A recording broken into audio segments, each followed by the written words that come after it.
The first one is that nobody made me governor. God, Dr. Peter Odili, and the Nigerian Judiciary. Nobody. And as journalists, nobody has ever asked that man that says he made governor, how did you make this man governor? Right. Nobody has ever asked that question. Two.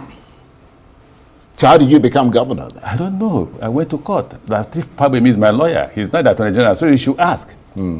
So that's one thing that needs to be made very, very clear.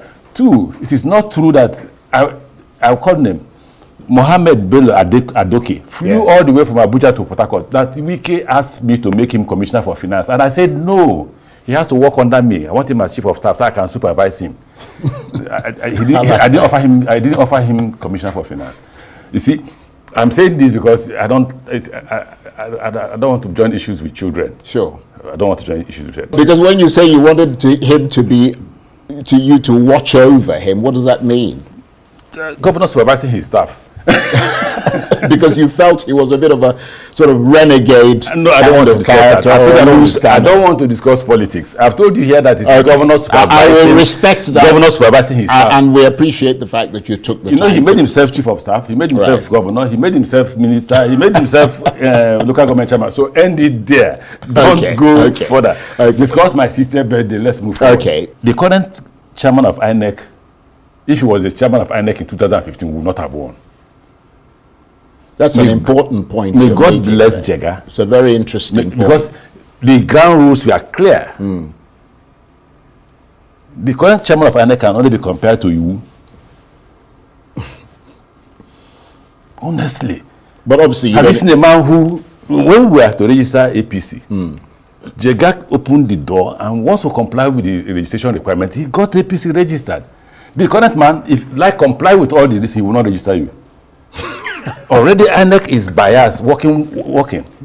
I had the opportunity, I utilized the opportunity. So when the opportunity came for me to be the Speaker of the Parliament, Dr. Odili and I spoke. He felt it was important I became the Speaker. Okay, I utilized the opportunity and I became the Speaker. The problem is not when you get the opportunity. The problem is what do you do with the opportunity? And God knows that I was one of the best speakers that this country had produced at that material time. I don't know what's happening now. Maybe there are better speakers than I was. But at that time, nobody would deny me the fact that I performed my duty as Speaker, that I was elected to become the chairman of the Speakers Forum. Since I left as chairman of Speakers Forum, I wonder if that Speakers Forum is still in existence. Okay, so again, I became governor by the grace of God, by the grace of Dr. Peter Odili too, and the people of Nigeria, Rivers State, and the judiciary, because it was at the end of the day, the judiciary pronounced me governor. Now, when I was then sworn to the office of the governor, you will ask the question, did you perform? Of course I did. Well, you would say you performed, wouldn't you? I mean, you're not going to say you didn't perform. I mean, nobody would say I'm prepared to ask you to open your phone and call people from River State. 12 people are building flyovers here and making noise. I built 5, 6 flyovers, 6. I built, they are there. And I didn't make noise. I didn't call president to come and commission. I didn't make noise. I built primary schools. Let any other governor who has built primary schools come forward in River State. I built secondary schools that people were calling universities. Two children per room. Two children per room in those schools. And I got an agency in India to come and manage those schools. So they brought science teachers from India and arts teachers from Nigeria. And what's happened to them now? Abandoned, vandalized. That must break your heart. No, that's why I don't go to River State, because it gives you mental disorder. Now, within that period, we tried to build a new city. We had finished with 24-hour power supply. It was abandoned and vandalized. So I'm not one that, you see, don't give me an assignment, I will deliver. Okay, let's go to ministerial appointment. I began and completed the railway from Lagos to Ibadan. I began and completed the Lekki Deep Sea Port. Completed from beginning. And got it completed by the time I left office. Go to Kano. That's an inland dry port in Kano that I completed. And I told the owner of the inland dry port, you must build a primary and secondary school here to enable these children that run after us when we come, go to school free of charge. And he did that. I commenced the construction of Kano Kaduna. I completed Kaduna to Abuja. which was started by President Goodluck Jonathan. I started the Kano Maradi Railway, and it's going on. So don't give me an assignment because I will discharge it responsibly. I won't go about abusing people, talking. Maturity. Let me tell you what my second son tells me. We usually have conversations as a family. If you do something that, because currently the current politicians are not ashamed. They don't bother about their name. They don't bother about their character. Now, if you do anything that is wrong, know what my second son will tell me? Dad, you're not the only Amaechi. I am too. So that's a good point. Yeah, if you do something that rubs off on the name Amaechi, then it affects all of us. Absolutely. But if you do something against your Rotimi, I don't mind that. But unfortunately, you are not just Rotimi. You are Rotimi Amaechi, and there are so many of us who bear the name Amaechi. That's a very, you got a wise kid. Though. Oh, not just him. So for that reason, every member of my family is taught how to behave so that I don't mess up the name Amaechi. And of course, you are preeminent. Most people don't care about their name. They don't care about their character. I wonder whether they don't think their children should be ashamed of themselves. A lot of things have changed in the country. Are we moving from bad to worse in some areas? The only thing I can tell you now is that looking at the way Nigerian had run election, even though as crude as option A4 was under Babangida, it led us forward. At least a lot of transparency. You were sure of what was going on. Then we came back to meet people like Iwu and others and the current one, and things got worse. So you don't know whether to say we are progressing or we are regressing. Right. You just don't know. What you say to yourself is, what do we do that Nigeria as a country today, we can't have electoral reform in a country like Nigeria. So you begin to bother, are we moving forward? The answer I get in my head is, in some areas, yes, in other areas, no. It's complete. There's a state capture using the electoral institution as a machine. And should that be? Honestly, ask the question. Should that be? I mean, I wish that the National Assembly could amend the Constitution, right, and allow Jega to remain there until we're able to get electoral reform. Because where there is no electoral reform, then it has to be a man of conscience. And then Jega was a man of conscience. So yes, the process was not what you think you can manage, but I'll manage it in such a way that all the parties will feel this was transparent. That's what happened in 2015. Nobody gave us a chance. I doubt even if Jega even gave us a chance. But because the process was transparent, the people's votes mattered. Right. And that's what's important, isn't it? Here, currently, if I were the current chairman of INEC, I'll put, for Christ's sake now, for Christ's sake, I love my name. I wouldn't. But he may not be there in 2027. It doesn't matter. Already he's stopping parties from being registered. So already INEC has taken sides. INEC is no longer the umpire. Right, but in fairness to him, he's put forward a considerable number of reforms, though. To whose advantage? I mean, he's proposed a number of reforms. Whether he proposed it or not, to whose advantage? First, there has to be parties to compete for that election. You're putting those number of reforms. So when there are no parties to compete for those positions, then what importance is that reform? But are you talking about the party that you're discussing in this opposition coalition, like a new party? Or? Whether it is new or old, whatever, the most important thing is that the Electoral Act allows you to register a political party. Right. Just because one man sees. One thing funny about the current government is that they don't even obey laws. They don't obey the Constitution. So are they stopping you from registering the party? Of course, they're not allowing the opposition to register political parties. I was 34 when I became speaker. The process was a bit more transparent than you have now. So it was a matter of, in fact, in the court, if you lost the election and you went to court, you were sure that the court was a bit more transparent, and you could come out there getting a verdict that you go home satisfied. So, as young as I was, I got elected, and I became speaker. And the judiciary was given their due respect. Then I had to do, what did I do? discharge my responsibilities for the number of years I was supposed to discharge my responsibilities, 8 years. And we had an opposition party, APP. And they gave us our run for the money. And it wasn't easy to manage them. But you have to do everything to ensure that both the party in power and the opposition party work together to produce a better result for the state. Then I got elected as governor at the age of 42. Right. Do we have rule of law in Nigeria? Our government officials, our security agencies, do they respect the rule of law?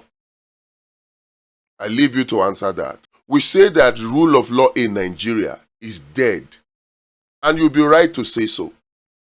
But while we say that the rule of law is dead, they are ruling by law. When the police scans the internet and sees opposition voices criticizing the government of the day, and the security agency, particularly the Nigerian police, now goes to begin to look for law that they can use to silence those opposition voices. Now that is the rule by law. And it's not just the police. You have the FCC. When it is somebody that favors the people in government, they don't apply it. But when it is somebody that is an opposition voice, then they apply it. So they rule by law. There is no rule of law. Now this is dangerous, but here is what is even more dangerous. The rule of talk. For the rest of us Nigerians, we believe that once the first set of rule, which is the rule of law, is disrespected and disregarded, when the president disregards the rule of law by holding on, using the rule by law to Nnamdi Kanu, for instance, what we then do is apply the rule of talk. I don't know if you understand it.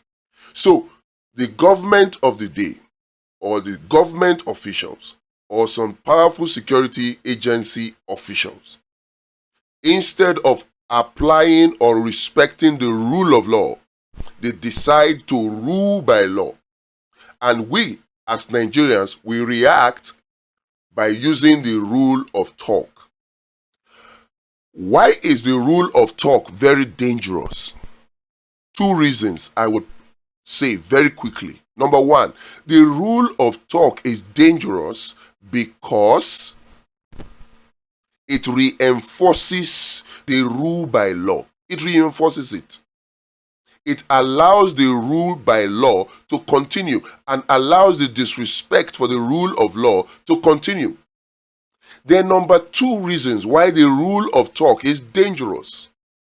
It does not allow us to hold these elected officials accountable.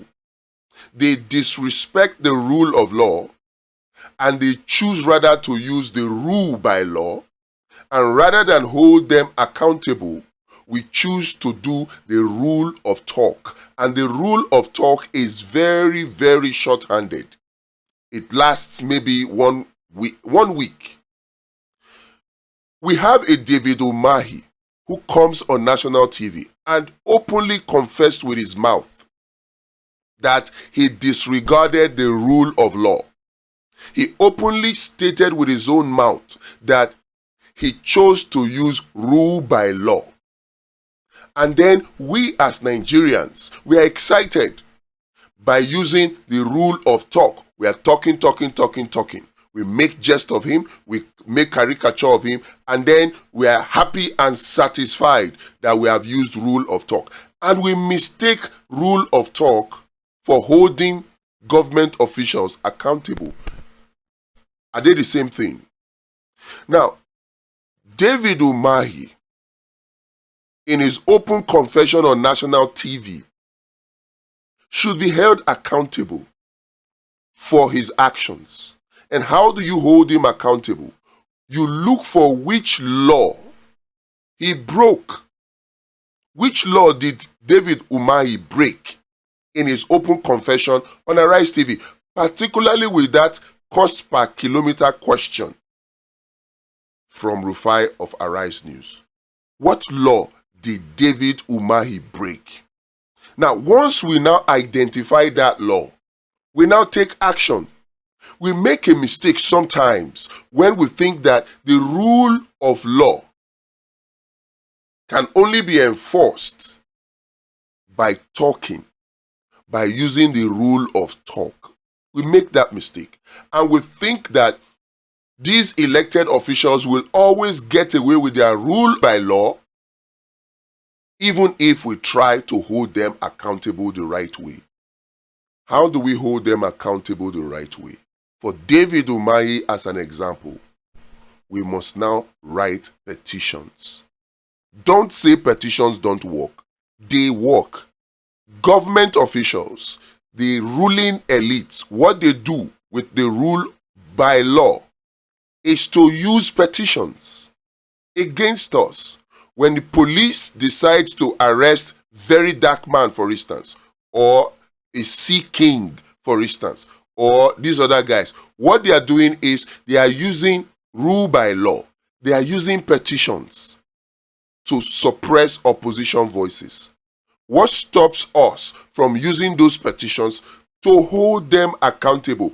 Holding accountable is not just coming to social media and talking. In fact, the right way to use rule of talk is after you have used petition, after you have used the order of mandamus, after you have done all those things that the rule of law requires you to do to hold leaders accountable, you now go to media and start talking about it.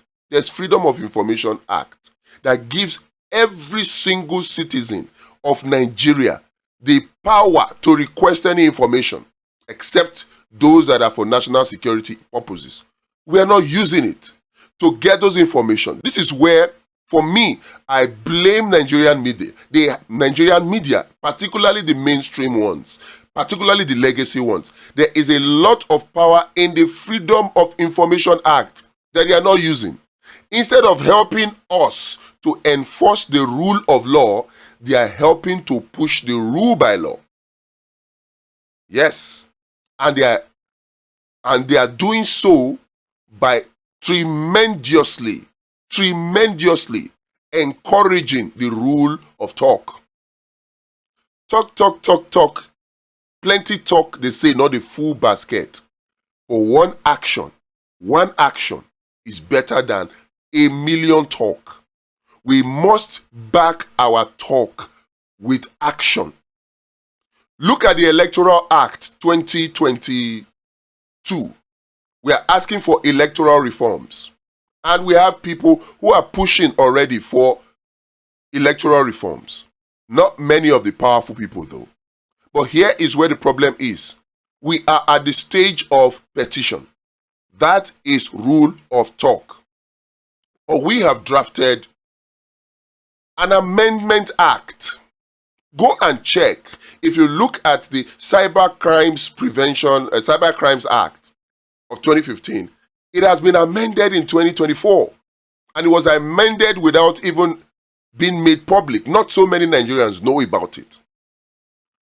The same way that 2015 Cyber Crimes Act was amended using the 2024 Cyber Crimes Amendment Act, that same way we can amend the 2022 Electoral Act with a 2025 Electoral Amendment Act. So what does this involve? It involves we choosing the kind of amendment that we want. Where I have a problem with the approach of petition is this. You tell them, amend Electoral Act. Amend Electoral Act. Now we hear that INEC has sent request for the amendment of the Electoral Act to the National Assembly, and they did not put mandatory electronic transmission of results in there. They didn't. So if after the 30 days protest, which ends June 6, right, that you have given for the petition, The National Assembly now says, okay, yes, we have started the process of amending the Electoral Act. And then they begin to drag their feet until December. And then before you know it, December, we now start doing rule of talk again. What do you think will happen? By January of 2026, it's already getting too late. Can't do anything anymore. What can we do to shorten it? What can we do to move out of the rule of talk and get into rule of law? Practical. We as citizens, we have the power to choose the kind of amendment we want for our Electoral Act. And we have done it. A few of us got together and we drafted it. Now, the drafts are available in the link in the description. Click it, download it. And what you need to do is very simple. We are also going to try as much as possible in a subsequent video to get a list of the contacts of the National Assembly members, the ones we can lay our hands on. Send it to them as WhatsApp messages. We need action. And then, very importantly, the way you check if your lawmakers are interested in the rule of law and not rule by law is if they support this Electoral Amendment Act. If a lawmaker does not support the Electoral Amendment Act, if Akpabio does not support it, if Tajuddin Abbas does not support it, tell me, what is the moral justification for you supporting them to come back? What is it? So Nigerians must now use this Electoral Amendment Act as a yardstick for measuring and gauging if their elected officials respect the rule of law. Yes, and if they don't, act accordingly. Nigeria can be saved. It's not so difficult. It's just that we have not found the right medicine yet. But we have, and we will start talking about it. And it is called Project Eagle. It's the right medicine for Nigeria. Look, when somebody has HIV and the person is taking all manner of medication, it appears as though it is impossible to treat. But when you get the right antiviral drugs, what happens? You are able to manage it. That is how it is with Nigeria. It is not so difficult to fix Nigeria. All we just need is the right solution, the right holistic approach, not approaches that are in silos, approaches that are individual. Everybody is looking at it from my end. Somebody sent me a message and said, oh, I hope you are working with Randy Peters. Who we don't want you to break our ranks. Come on, what kind of thinking is that? Is this about personal or self or individual aggrandizement? No, this is not about Randy Peters. It's about Nigeria. So if Randy Peters has done a protest letter, yes, a petition to the National Assembly and says, oh, we want electoral reforms. And I have taken a further step to say, okay, fine, these are the electoral reforms that we need. So when we go to the National Assembly, this is what we give to them. Not just talking to them to say, give us electoral reform. We tell them, give us this electoral reform. How does that clash? But when you see people think about their own self-aggrandizement, oh, Randy Peters is getting traction. Oh, Randy Peters is trending online. So don't come and talk about Electoral Amendment B so that you don't break the ranks, the traction of Randy Peters. That is rule of talk. That is rule of talk. I am not interested in rule of talk. I want a Nigeria that works. And if you have been watching, you know everything I do on this channel is about that. We need the rule of law to be respected. And the only way to do it is to get out of that rule of talk the way we are operating it right now and do it rightly, which is after the rule of action. We're taking action. Next, watch out for Project Eagle. It is the game changer.